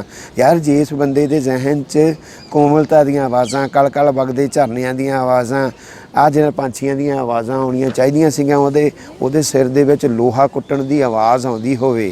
यू कैन इमैजिन कि किन्ना पोलीटिकल हो गया वाहिद। ते जां फिर दे चों लंघदा जिवें करंट कोई, इश्क मेरे चों गुजरिया है। इश्क का गुजरना, पहला मरण कबूल कर, जाओ तो प्रेम खेलन का चाओ। साडे कोल प्रेम दे संकल्प च पहला मरण कबूल है। बड़े गहरे संकल्प ने। और इश्क का गुजरना और देह चों जिवें करंट लंघना। वाहिद अपने अंदाज दे विच इश्क का गुजरना महसूस कर रहा है। वाहिद अपने अंदाज दे विच इश्क का गुजरना पाठक नाल साझा कर रहा है। वाहिद अपना अंदाज है। कल्ले कल्ले शेर दे विचों ऐसा सेक वाहिद की गज़ल मारदी नज़र आएगी तुहानूं। ताज़ापन, ताज़गी महसूस होएगी कि हाँ यार गज़ल इंज भी लिखी जा सकती है। ਜਾਂ ਇੰਝ ਹੀ ਲਿਖਣੀ ਚਾਹੀਦੀ ਹੈ ਗਜ਼ਲ, ਕਿਤੇ ਨਾ ਕਿਤੇ ਝੂਰਦੀ ਹੋਈ ਗਜ਼ਲ ਦੇ ਨਾਲੋਂ। ਇੱਕ ਹੋਰ ਗਜ਼ਲ ਤੇ ਵਾਹਿਦ ਦੇ ਕੁਝ ਨੁਕਤੇ ਜਿਹੜੇ ਆ ਉਹ, ਇੱਕ ਮਜ਼ੇ ਦੀ ਗੱਲ ਮੈਂ ਵਾਹਿਦ ਨੇ ਆਪਣੀ ਇਸ ਕਿਤਾਬ ਦੇ ਸ਼ੁਰੂਆਤੀ ਪੰਨਿਆਂ ਤੇ ਦੋ ਪੇਂਟਿੰਗਸ ਲਾਈਆਂ ਨੇ। ਇੱਕ ਗੁਰਪ੍ਰੀਤ ਪੋਇਟ ਸਾਡੇ ਮਾਨਸਾ ਵਾਲੇ, ਇੱਕ ਪ੍ਰਦੀਪ ਪੋਇਟ ਹੈ ਸਾਡੇ ਗੜਸ਼ੰਕਰ ਵੱਲ ਦੇ, ਖੜਾਕ ਕਿਤਾਬ ਜਿਨ੍ਹਾਂ ਦੀ ਤ੍ਰਿਕੁਟੀ ਖੜਾਕ ਕਿਤਾਬ ਆਈ ਸੀ। ਐਬਸਰਡ ਪੇਂਟਿੰਗਸ ਨੇ, ਸਕੈਚ ਨੇ, ਬਲੈਕ ਐਂਡ ਵਾਈਟ ਸਕੈਚ ਨੇ, ਐਬਸਰਡ। ਉਹ ਮੈਂ ਉਹਨਾਂ ਸਕੈਚ ਦੀ ਸਟੱਡੀ ਕਰਕੇ ਜਦੋਂ ਵਾਹਿਦ ਦੀ ਕਿਤਾਬ ਇਹ ਗਜ਼ਲਾਂ ਪੜ੍ਹ ਰਿਹਾ ਸੀ ਤਾਂ ਮੈਨੂੰ ਬਿਲਕੁਲ ਉਹੋ ਜਿਹੀ ਐਬਸਰਡਿਟੀ ਜਿਹੜੀ ਹੈ ਵਾਹਿਦ ਦੀ ਗਜ਼ਲ ਦੇ ਵਿੱਚ ਵੀ, ਹਾਲਾਂਕਿ ਇਹ ਗਜ਼ਲ ਹੈ ਬੈਰ ਵਜ਼ਨ ਦੀ ਪੂਰੀ ਹੈ, ਕਾਫੀ ਰਦੀਫ ਰਦੂਫ ਦਾ ਵੀ ਸਾਰਾ ਧਿਆਨ ਰੱਖਿਆ ਹੋਇਆ, ਵਾਹਿਦ ਨੇ ਪੂਰੀ ਟ੍ਰੇਨਿੰਗ ਦੇ ਨਾਲ ਲਿਖੀ ਹੋਈ ਹੈ, ਪਰੰਤੂ ਉਹਦੇ ਖਿਆਲਾਂ ਦੀ ਐਬਸਰਡਿਟੀ ਜਿਹੜੀ ਹੈ ਉਹ ਮੈਨੂੰ ਉਹਨਾਂ ਪੇਂਟਿੰਗਸ ਵਰਗੀ ਲੱਗੀ। ਮੈਂ ਕਿ ਵਾਹਿਦ ਨੂੰ ਇਹ ਸ਼ਾਇਦ ਤਾਂ ਹੀ ਚੰਗੀਆਂ ਲੱਗੀਆਂ ਹੋਣਗੀਆਂ ਪੇਂਟਿੰਗਸ, ਕਿਉਂਕਿ ਉਹਦੇ ਮਨ ਮਸਤਕ ਦੇ ਵਿੱਚ ਵੀ ਕਿਤੇ ਗਜ਼ਲ ਇਹੋ ਜਿਹੀਆਂ ਪੇਂਟਿੰਗਸ ਹੀ ਹੈ। ਤੁਸੀਂ ਉਹ ਪੇਂਟਿੰਗਸ ਨਾਲ ਰਿਲੇਟ ਕਰਕੇ ਤੁਸੀਂ ਦੇਖ ਸਕਦੇ ਹੋ। ਮੈਂ ਵਾਹਿਦ ਦੀ ਇੱਕ ਗਜ਼ਲ ਪੜ੍ਹਦਾ ਅਤੇ ਉਹ ਵਿਚਾਰ ਆਪਾਂ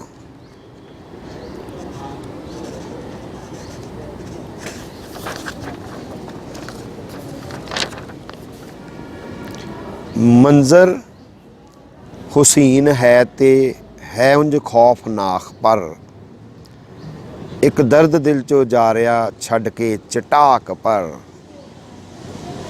ਇਸ ਵਾਰ ਵੀ ਹੋਏ ਜੁਦਾ ਪਹਿਲਾਂ ਦੇ ਵਾਂਗ ਹੀ, ਇੱਕ ਦੂਸਰੇ ਨੂੰ ਐਤਕੀ ਮਾਰੀ ਨਾ ਹਾਕ। ਪਰ ਆਇਆ ਹੈ ਇਹ ਵੀ ਖਿਆਲ ਕਿ ਜਿਉਣਾ ਵੀ ਹੈ ਅਜੇ, ਗੱਲ ਤਾਂ ਖੁਸ਼ੀ ਦੀ ਹੈ ਤੇ ਹੈ ਕੁਝ ਦਰਦਨਾਕ। ਪਰ ਸੰਨਾਟਿਆਂ ਨੂੰ ਸੁਣਨ ਦਾ ਵੱਲ ਬਾਕਮਾਲ ਹੈ, ਕੁਝ ਘਟ ਰਹੇ ਨੇ ਸੁਣਨੇ ਨਗਰ ਨੂੰ ਖੜਾਕ। ਪਰ ਇੱਕ ਦੂਸਰੇ ਤੋਂ ਅੱਕ ਕੇ ਜੋੜੇ ਸੀ ਹੋਰ ਥਾਂ, ਨਵਿਆਂ ਸਣੇ ਉਹ ਢੋ ਰਹੇ ਪਿਛਲੇ ਵੀ ਸਾਕ। ਪਰ ਖੁਦ ਨੂੰ ਵੀ ਭੁੱਲ ਜਾਈਏ ਹੁਣ ਰੱਖ ਕੇ ਕਿਤੇ, ਚੰਗਾ ਖਿਆਲ ਹੈ ਤੇ ਹੈ ਉਂਝ ਖਤਰਨਾਕ। ਪਰ ਹੁਣ ਦਰਦ ਦਾ ਚਟਾਕ ਤੁਹਾਡੇ ਅੰਦਰ ਕਿਤੇ ਨਾ ਕਿਤੇ ਜ਼ਖਮ, ਚਟਾਕ ਸ਼ਬਦ ਹੀ ਆਪਣੇ ਆਪ ਦੇ ਵਿੱਚ, ਫਿਰ ਜਿਹੜਾ ਦਰਦ ਦਾ ਚਟਾਕ ਕੈਸੇ ਮੰਜ਼ਰ ਤੁਹਾਡੇ ਸਾਹਮਣੇ ਪੇਸ਼ ਕਰ ਦਿੱਤਾ ਤਿੰਨ ਅੱਖਰਾਂ ਦੇ ਵਿੱਚ। ਔਰ ਇੱਕ ਦੂਸਰੇ 'ਚੋਂ ਗੁਜ਼ਰਨ ਵਿਛੜਨ ਦੇ ਮਰਹਲੇ ਦਾ ਅਹਿਸਾਸ, ਪਰ ਐਤਕੀ ਹਾਕ ਨਹੀਂ ਮਾਰੀ।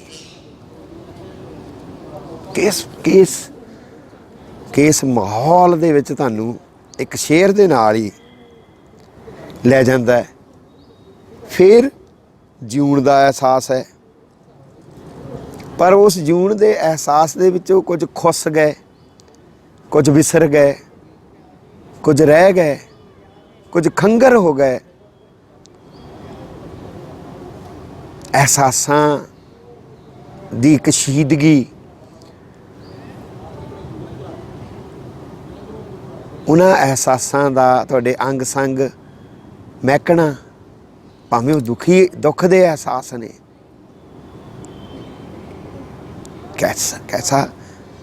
ਕੈਸਾ ਉਹਦਾ ਜ਼ਿਹਨ ਰਿਹਾ ਹੋਏਗਾ। ਫਿਰ ਸੰਨਾਟੇ ਦੀ ਗੱਲ ਹੈ।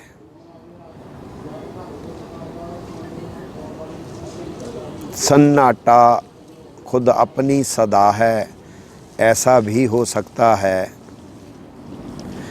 सॉरी खामोशी खुद अपनी सदा है, ऐसा भी हो सकता है, सन्नाटा ही गूंज रहा है, ऐसा भी हो सकता है।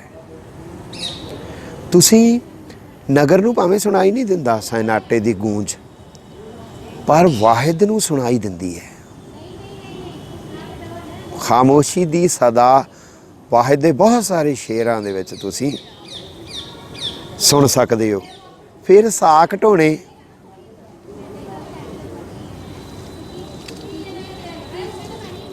नवियां सने पुराने साक भी ढोने। क्या यार समाज नूं किस तरीके देखदा है। फिर खुद नूं भुलना।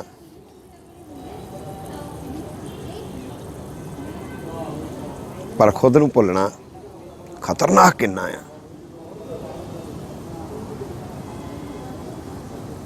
बहुत बहुत बारीक शेर कहता है वाहिद, बहुत बारीक। इन्हां शेरां दे उत्ते बहुत गल्लां कीतियां जा सकदियां ने। खुद नूं भुलना यार कोई छोटी गल है? खुद नूं भुलना कितना खतरनाक हो सकता। वाहिद इशारे करता है। वाहिद एक एक शेर दे उत्ते तुसीं सोची जाओ, दिन भर सोची जाओ, हफ्ता भर सोची जाओ। जदों तुसीं सोचोगे तुहानूं नवां एहसास लैके आएगा। नवीं गज़ल ना कुछ नुकते तुहानूं जिहड़ी वाहिद दी गज़ल दी वड्डी खूबी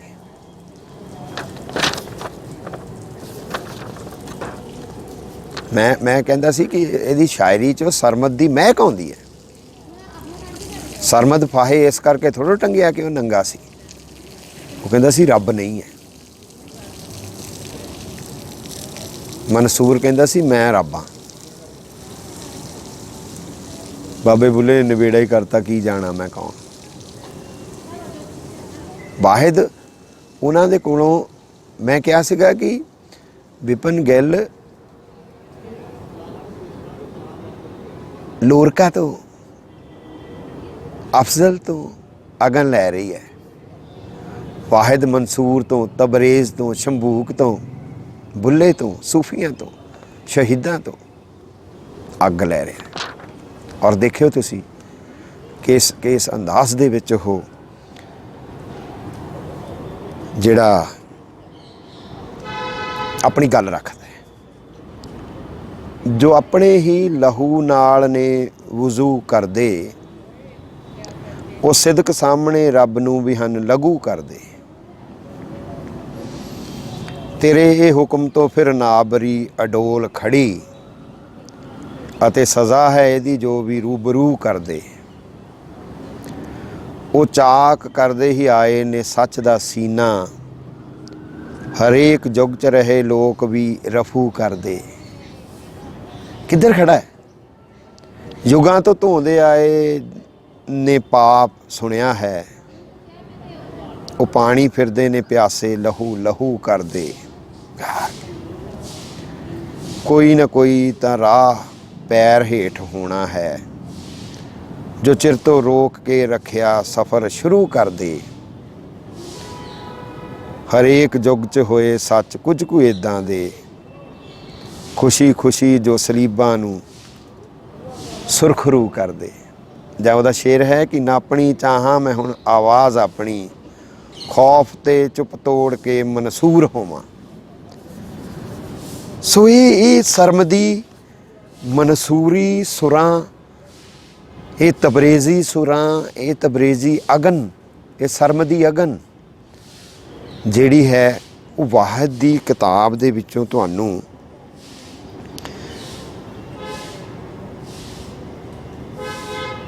सलीबां सुरखरू करन वाले, माई गॉड, शहादतां दा वज़ू करन वाले,